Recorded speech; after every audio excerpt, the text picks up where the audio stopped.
Hattie's research is world class. He has been able to take more than 800 meta-analyses from around the world and actually look at what are the factors that make a difference. Essentially what Hattie shows in that diagram, and it'll be probably easier for you to see when you get the PowerPoint off the web if you choose to, is that 50% of the difference in performance, the variation in performance, is what walks through the door. That's the bit you can't control. Society and government and community can contribute to it by measures to alleviate poverty and other sorts of things, but you aren't going to really influence that in a direct way. But it does mean that 50% you can influence in a direct way. Of that 50%, 30% is accounted for by what the teacher does in the classroom, the teaching. 5 to 10%, it's a bit unclear because it varies a bit between systems and schools. 5 to 10% is accounted for by each of home, in the sense of not what works through the door, but the home-school relationship and what the home is doing or not doing. Peers, the school structure and the principal. Now, the principal appears to be very small, but Hattie makes the point that's the direct impact of the principal. The indirect impact of the principal is extremely powerful on all of the other factors, primarily the teachers and what's happening in the classroom. So the impact of the principal is actually much more powerful, and as you'll see in a moment, that came through in the study. The other interesting thing with Hattie is he's written a more recent book, it's actually a 2009 book called Visible Learning, which is terrific.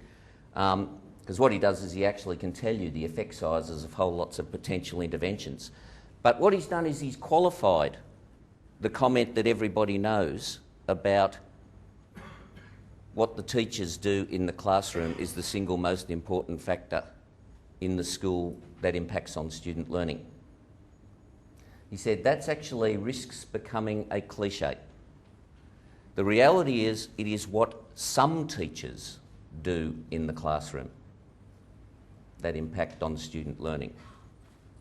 What some teachers do in the classroom has no impact on student learning. And in fact, in the book, he actually quantifies the effect of having a, in inverted commas, because you can define it however you want, a bad teacher.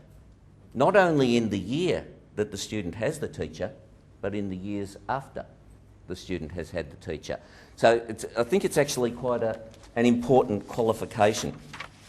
Now, SFO, as you would be aware, is a proxy for socioeconomic disadvantage, and the higher the SFO density, the greater the socioeconomic disadvantage that exists. Data and Evaluation Division has actually undertaken work, and what they've done is they've correlated socioeconomic disadvantage, SFO, to AIM results and to VCE, and they've actually found results that vary between, now I'm not a real statistician, but the important thing is the size of the number. I've had this explained to me. Forget how they got there, it's the size of the number. It varies between minus 0.33 for AIM maths, minus 0.35 for VCE maths, and minus 0.54 for AIM reading. That's in our report. The interesting thing is what that means. What it means, if you take reading as an example, is that if you can decrease a school's SFO index, its disadvantage, by 100%, then you'll see a 54% increase in reading outcomes. Now, none of that, however, means that disadvantage is destiny. That disadvantage is not destiny is actually a quote from a Julia Gillard speech. It's the line she's using quite, I was going to say liberally, but it sounds sort of wrong, doesn't it? It's a line that she's been using a whole lot. And I got this favourite picture, which is actually from the blueprint, that to me says it all. I'm sure that people have seen it. School A and School B. Neighbouring schools, primary schools, very similar intakes. One of them achieving much greater outcomes for the kids in reading and in maths than the other.